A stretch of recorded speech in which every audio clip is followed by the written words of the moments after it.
Hello everyone, welcome back my channel. ఈరోజు మా recipe వచ్చేసి ఎగ్ అండ్ వెల్లుల్లి కారం. ఈ రెసిపీ చాలా టేస్టీగా ఉంటుందండి. మనకి హెల్త్ బాగున్నప్పుడు తినడానికి కూడా నోటికి చాలా టేస్టీగా అనిపించింది.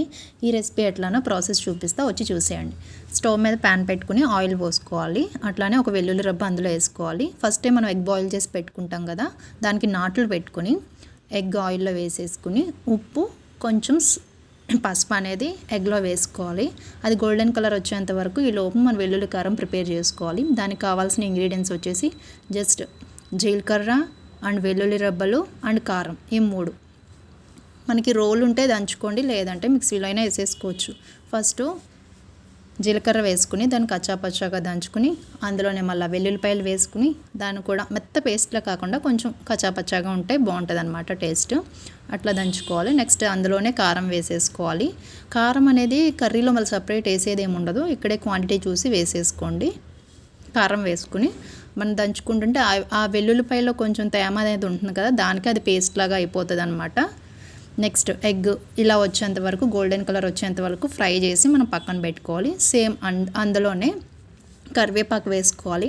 నెక్స్ట్ ఆనియన్స్ కూడా కట్ చేసి అందులో వేసేసుకోండి. నేను పచ్చిమిర్చి వేసుకోలేదు, ఎందుకంటే కారం వెల్లుల్లి కారం కదా.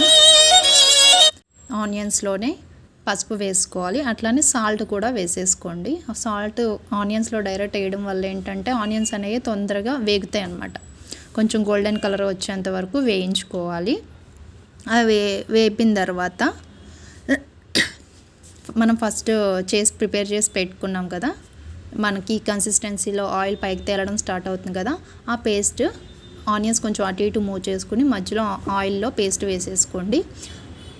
పేస్ట్ వేసుకుని మంచిగా ఆయిల్లో అంతా పట్టేంత వరకు దాన్ని అటు ఇటు స్ప్రెడ్ చేసుకోండి. ఒక 2-3 మినిట్స్ ఆయిల్లో అట్లా ఫ్రై అయితే సరిపోతుంది. కొంచెం ఆ పచ్చిదనం అనేది పోయేంత వరకు ఫ్రై చేసుకోవాలన్నమాట. అది కొంచెం ఫ్రై అయిన తర్వాత కొత్తిమీరని కట్ చేసుకుని వాష్ చేసుకుని అది కూడా ఇందులోనే వేసేసుకోవాలి. వేసుకుని మొత్తం ఒకసారి మిక్స్ చేసుకోండి. కర్రీకి ఆ పేస్ట్ అంతా కూడా ఆనియన్స్కి కూడా పట్టి బాగా ఫ్రై అవుతుంది. నెక్స్ట్ ఎగ్స్ కూడా మనం బాయిల్ చేసి ఫ్రై చేసి పెట్టుకున్న ఎగ్స్ ఉన్నాయి కదా, అవి కూడా కర్రీలో వేసేసుకోండి. వేసుకుని మొత్తం ఒకసారి మిక్స్ చేసుకోండి. ఆ మసాలా అనేది ఎగ్కి ప్లస్ ఆనియన్స్కి అన్నిటికి పట్టడానికి బాగా మిక్స్ చేసుకోవాలన్నమాట. 5 మినిట్స్ స్టవ్ సిమ్లో పెట్టేసి మూత పెట్టేసి ఉంచితే ఆ ఫ్లేవర్ కూడా మసాలా ఫ్లేవర్ అనేది బాగా ఎగ్స్కి పడుతుంది. టేస్ట్ అనేది చాలా బాగా వచ్చిద్దండి. ఈ వెల్లుల్లి కారం రెసిపీ అనేది చాలా బాగుంటుంది. డెఫినెట్గా మీరు కూడా ట్రై చేయండి. వేడివేడి అన్నంలో తింటే చాలా బాగుండిద్ది. మనకి ఎప్పుడైనా బాగోనప్పుడు, నోటికి ఏం తినబుద్దామన్నప్పుడు ఈ కర్రీ ట్రై చేయండి. నెక్స్ట్ చపాతీలోకి కూడా బాగుండిద్ది గ్రేవీ అది చపాతీలోకి. నా వీడియో కనుక నచ్చితే లైక్ చేసి ఛానల్ కూడా సబ్స్క్రైబ్ చేసుకోండి.